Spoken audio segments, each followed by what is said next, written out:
Hello everyone, welcome to the presentation of this paper entitled Consensus-Oriented Robot Navigation in Shared Spaces via Opinion Dynamics and Adaptive Limit Cycles. Autonomous mobile robot navigation in dynamic environments is a complex task. Robots must reliably move around humans while respecting their personal space and ensuring safe interaction. Collision avoidance and socially compliant behaviors are key for smooth operation in human-populated areas. Our main objective is to emulate nonverbal protocols that people use to negotiate shared spaces.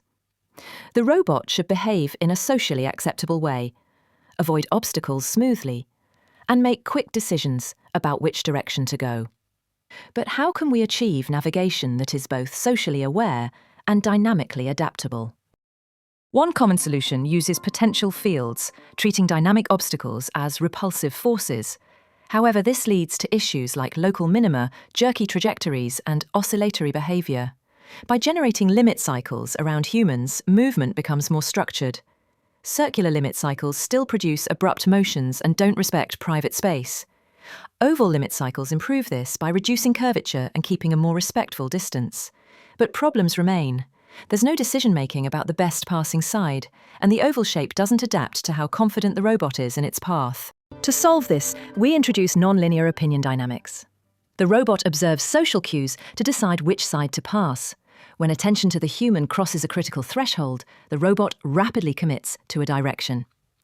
Still, this alone doesn't guarantee private space respect or reliable avoidance. So, our complete solution combines both approaches. Oval limit cycles provide smooth, respectful paths, and opinion dynamics enable socially aware directional decisions. The formed opinion is used to determine the most convenient passing direction based on the observed social cues. In this simple simulation, the robot approaches a human. Attention grows with proximity.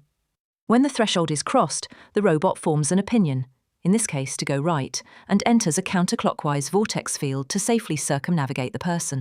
Moreover, the oval size adapts to the robot's confidence. When uncertain, it chooses larger ovals for caution. When confident, it moves with tighter, more efficient paths. A sigmoid scaling ensures this transition is smooth and continuous.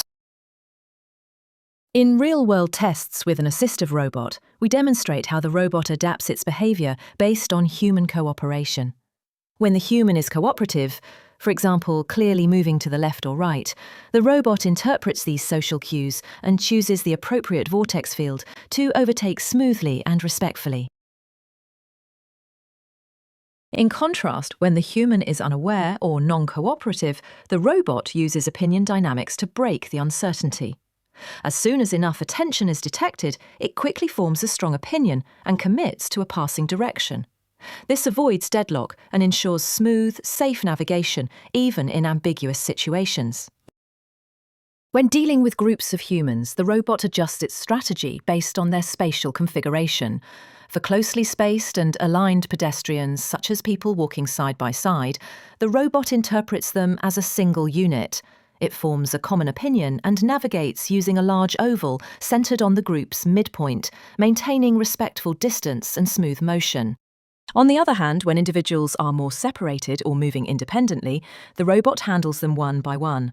For example, with two uncoordinated pedestrians, it first prioritizes the closest individual and generates individual vortex fields around each. Crucially, instead of forming a single ambiguous opinion, the robot maintains separated opinions on each human. This allows it to avoid entering the intersection region of conflicting vortex fields, thereby eliminating the risk of deadlock.